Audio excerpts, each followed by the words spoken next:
महामारी पूरी दुनिया में फैली हुई है। ये बेसिकली अफ्रीकन कंट्रीज डीआरसी और कांगो से फैली हुई बीमारी है। इसका डेथ रेट बहुत ज़्यादा है। तो सभी देशों के जो ट्रेवलर्स हैं उनको अलर्ट किया गया है। खासकर भारत में आने वाले foreign passport holders, Indian passport holders को क्या क्या रिक्वायरमेंट्स हो सकती हैं, इससे संबंधित एक पोस्ट वीडियो है, इसको ध्यान से देखिएगा क्योंकि इबोला से रिलेटेड वीडियो है और बहुत ही इंपॉर्टेंट वीडियो है। आप सभी लोग इस पे ध्यान दीजिएगा और क्या क्या रिक्वायरमेंट्स होंगी एयरपोर्ट पे जब इंडिया में आप अराइव करेंगे, तो इंटरनेशनल एयरपोर्ट्स पे आपके क्या क्या डॉक्यूमेंट्स मांगे जाएंगे या पक्का देख लीजिए। अदरवाइज आप वहाँ 2 से 3 घंटे आप परेशान होंगे और वहाँ हेल्प करने के लिए कोई नहीं होगा। इसलिए इस वीडियो को पूरा और अच्छे से देखिएगा। चलिए शुरू करते हैं। भारत सरकार ने स्वास्थ्य मंत्रालय, मिनिस्ट्री ऑफ हेल्थ डिपार्टमेंट और मिनिस्ट्री ऑफ सिविल एविएशन, इन दोनों ने मिल करके एयर सुविधा ये एक वेबसाइट बनाई है जिसमें एयर सुविधा सेल्फ डिक्लेरेशन फॉर्म बनाया है। इसको जब आप गूगल पे आप सर्च करेंगे तो आप यहाँ पे देख पाएंगे कि एयर सुविधा 2.0 और इस पे क्लिक करते ही आपको एक फॉर्म खुलेगा। इस फॉर्म को कैसे फिल करना है, क्या क्या रिक्वायरमेंट्स होंगी, ये हम आपको स्टेप बाय स्टेप इस वीडियो में बता देते हैं। तो पर्सनल इंफॉर्मेशन में हम सबसे पहले आते हैं। तो यहाँ पे आपको पासपोर्ट नंबर्स आपको डालने होंगे। उसके बाद में आपको जेंडर डालना होगा कि मेल फीमेल आप क्या हैं, अदर्स में है। अगर आपने लास्ट 21 डेज में DRC, Congo, Uganda, south Sudan में आपने विजिट किया है तो यस करेंगे, ठीक है। अगर नहीं किया है तो नो करेंगे, मतलब इसको चेक नहीं करेंगे। अदरवाइज नन ऑफ अबव करेंगे।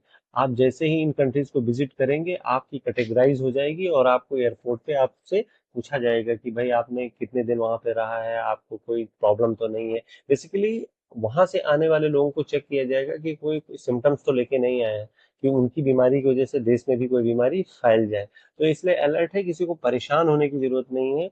ये देश के बाकी लोग जो हैं, जो फॉरेन में नहीं जा रहे हैं, उनको सुरक्षित करने का एक माध्यम है। जिस तरीके से कोरोना फैला था तो सरकार अलर्ट है, ये चीजें रोकना चाहती है। सबसे पहले आपको यहाँ पे नेशनलिटी फिल करना होगा। इंडियंस बहुत कभी कभी परेशान होते हैं कि इंडिया नहीं मिल रहा आई पे जाके, तो इंडिया सबसे ऊपर रखा गया है। बाकी आप नेम वाइज कंट्री सेलेक्ट कर सकते हैं, ठीक है। उसके बाद में आपको पासपोर्ट नंबर डालना होगा। उसके बाद में आपको एज आपकी डालनी होगी। अराइविंग डेट, आप इंडिया में कब अराइव हो रहे हैं और टाइम डालना होगा। जो आपका फ्लाइट अराइविंग टाइम होगा वही टाइम यहाँ पे डाला जाएगा। Flight number arriving in India, flight number आपकी क्या होगी, जैसे AI 302 है, AI 313 है, जो भी XYZ है, EK 516 है, इस टाइप की जो भी फ्लाइट होगी आपको डालना होगा। सीट नंबर आपको यहाँ पे फिल करनी होगी।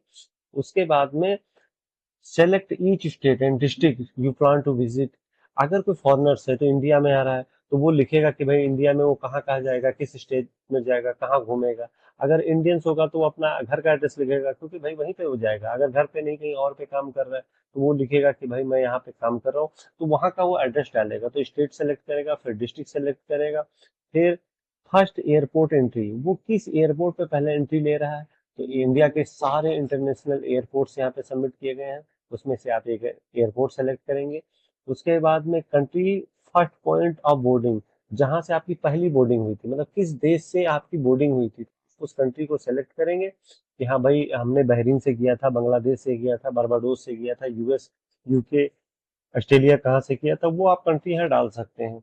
Date of departure from boarding country, मतलब जिस कंट्री से आपकी फ्लाइट उड़ी है, मान लीजिए आप ऑस्ट्रेलिया से आ रहे हैं तो आपकी ऑस्ट्रेलिया से फ्लाइट कब उड़ी थी, तो वो आपको यहाँ पे सबमिट करना होगा। डेट डालने के बाद में आप कंट्री ऑफ ट्रांजिट, अगर आपने किसी कंट्री में ट्रांजिट किया है तो वो कंट्री यहाँ पे डालनी है और डेट डालनी है। अगर नहीं किया है तो छोड़ देना है। अगर आप एक से ज्यादा किया है तो ऐड ट्रांजिट आप कर सकते हैं।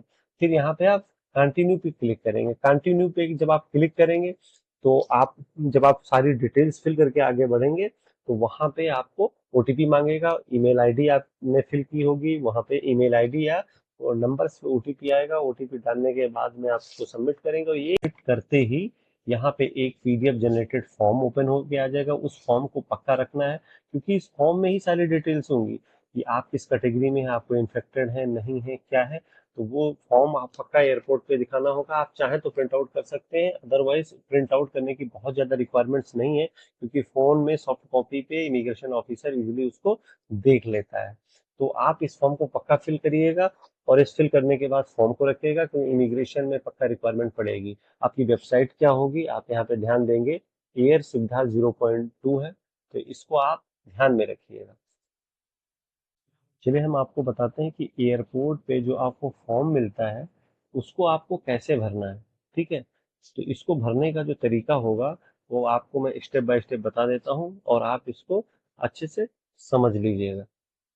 तो सेल्फ डिक्लेरेशन फॉर्म है, नेम ऑफ द पैसेंजर, यहाँ पे आपको नाम लिखना है, अपना फ्लाइट नंबर, जिस फ्लाइट से आप आए हैं।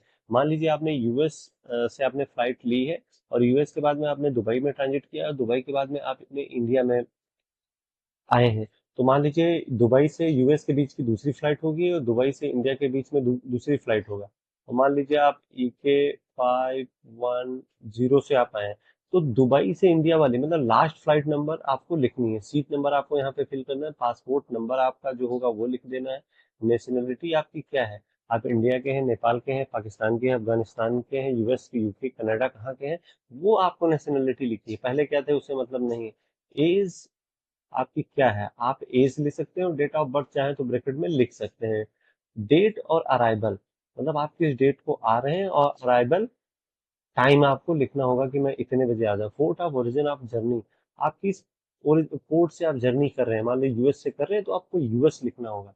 आप में अगर दुबई लिखा हुआ है तो वो गलत है, मतलब आपने जहां से स्टार्टिंग की है वो पोर्ट आपको लिखना है।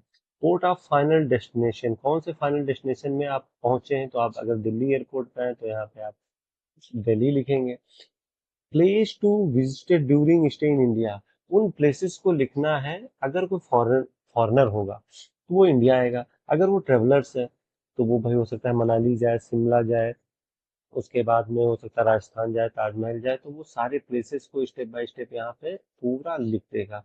अगर इंडियन आदमी है तो वो अपना एड्रेस लिख देगा, घर का एड्रेस लिख देगा।